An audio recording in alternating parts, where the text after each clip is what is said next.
Well,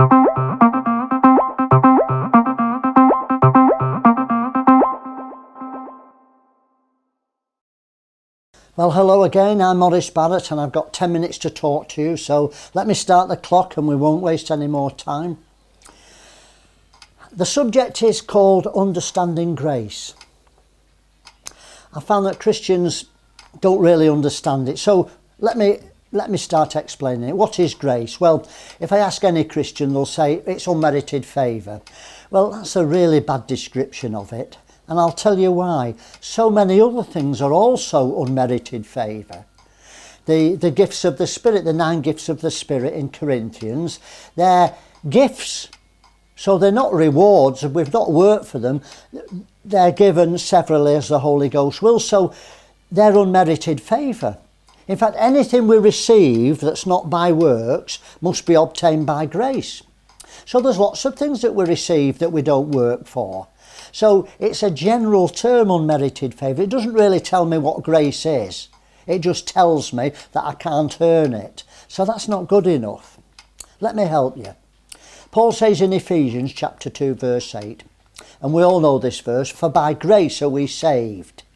No, he doesn't say that. That's only half the verse. If you say I'm saved by grace, you're misquoting, because half the verse is not the full verse and half the truth is not the truth. This is what it says, for by grace are you saved through faith, and that not of yourselves, it's the gift of God. So it is unmerited, but we only receive grace when we have faith. So faith is the operative part of the statement, and if we miss the faith part out, we're missing the whole point. We can't receive grace until we have faith. So faith is what we have, and when we have it, we receive grace. But faith has to be in something. You can't say I've got faith. I'll say in what? You've got to have faith in yourself or somebody else or in God or in Muhammad or whatever. But faith's got to be in an object. So our faith is in Jesus Christ, obviously. So we're saved by Christ. So by Christ are you saved through faith.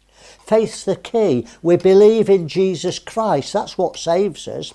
And we receive grace. But what's grace? Grace is Christ.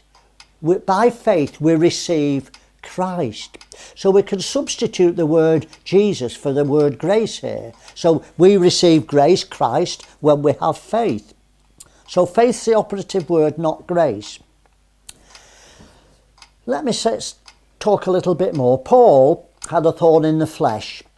There's lots of debates about it. It doesn't really matter what it was. It was in his flesh and it was a messenger from Satan. 2 Corinthians chapter 12 verse 7 says this. There was given to me, this is Paul talking, there was given to me a thorn in the flesh, the messenger of Satan to buffet me, that's to knock me about, lest I should be exalted above measure. So he knew why it was there. It was to keep him humble. So we understand that. And he said, God, please take it from me. Nothing happened. He prayed again. And when he prayed the third time, he got the answer. But the answer was no. God says, no, Paul, it's to keep you humble. My grace is sufficient. What did he mean? What's his grace? It's the life of Christ. The life of Christ in Paul was sufficient. And that's what we need. Listen, if you're going through a trial, if you've got problems in your business, problems in your marriage, problems in your church, you need grace. You need Christ. You need more of Christ in your life. That's the answer to all your problems. You need more of Christ. You need God's grace, which is Christ. Let me give you a testimony of myself. Well, I was brought up in a Christian home. I had a godly father and a godly mother. And I accepted Jesus at the age of 6. When I was 6, and my sister, she was really grown up, she was 10 years old. She said, Maurice, would you like to ask Jesus into your heart? I was 6 years old. I remember it was in the front room of the house that we owned, a 3-storey Victorian house that my grandmother had left us. And it was in the room that my father later turned into a house church. I didn't know what sin was, I didn't know what grace was, but I wanted to accept Jesus, and so I said yes. And I said a prayer, and I accepted Jesus into my life. I received some grace. And from that time, I knew that God was in my life. I had no doubt about it. But I knew nothing about sin. And therefore, I knew nothing about grace. Because you can't understand grace, you can't understand the free gift of forgiveness of sins if you don't understand the depth of a sinner that we all are. So God has to find a way for us to understand our own sinful nature. Now, people who are not brought up as Christians, often they're into all sorts of nonsense and they do terrible things and they know they're sinners, so it's easy for them to receive grace. But I was brought up in a Christian home. I didn't know my sinful nature. I just knew I was a Christian and I'd asked Jesus to forgive my sins. So that applies to many people. They may not have done many outward sins because of their upbringing and the moral teaching. But all the sins of mankind are in our Adamic nature. So all the sins of mankind are in my nature. I was born, conceived in sin. And there's a list in Galatians chapter 5, I think it's verse 19, and it says the manifestations of the flesh, and it talks about the works of the flesh. A horrible list: adultery, fornication, murder. It includes all sorts of debauchery and wickedness. And that's in your nature, and it's in mine. You see, we're all the same. It's a level playing field. Your Adamic nature is not different or better than mine. It's exactly the same. We're all born with 6,000 years of inherited sin, and the potential for every one of us, for me and for you, is that you could be a paedophile. You could be a mass murderer. You could be a rapist. You could be a liar, a thief, a torturer. And if you think you couldn't, if you say, well, I'm not perfect, but I could never do that, then you are deceived. Oh, yes, you could. If God took his grace, his favour away from you, you could do the most despicable sins. And until you realise that, you won't understand grace. How did God help me? Very simply. I went to work for a man I didn't know. He was an ex-gangster. And so God took me out of this holy environment and dropped me in the mud. I was now working in the real world. I was meeting with prostitutes and pimps. I was dealing with drug dealers at the highest level who worked with the government, the MI5.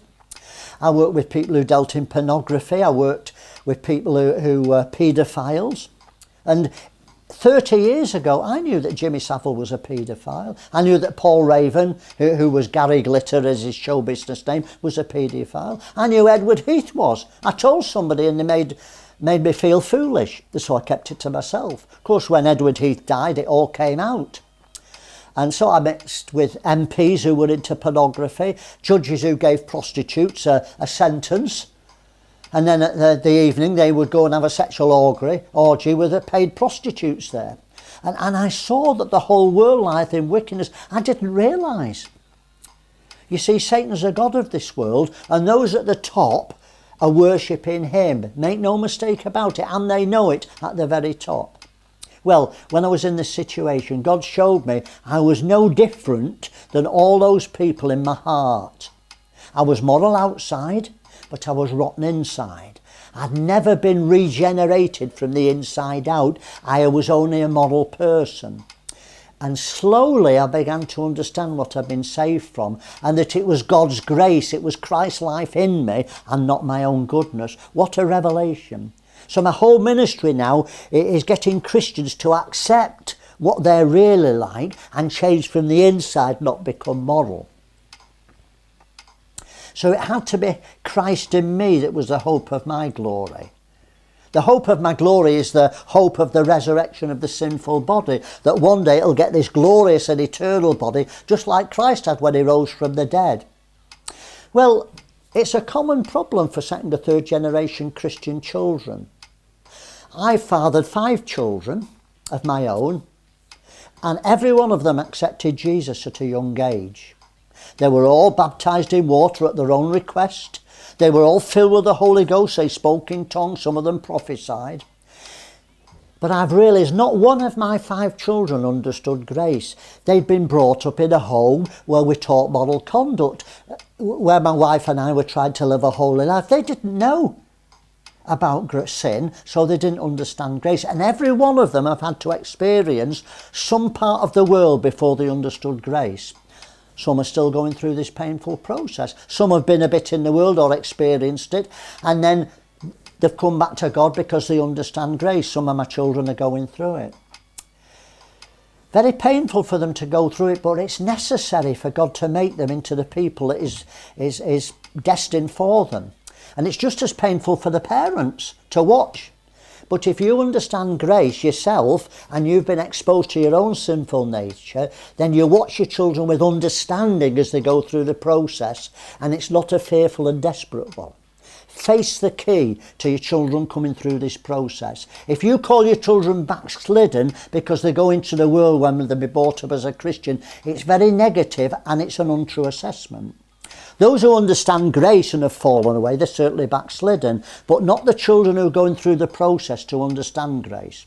Well, the time's going. I hope this definition of grace and the testimonies of the self and my children will help you to better understand grace for yourself and have a better understand for your children.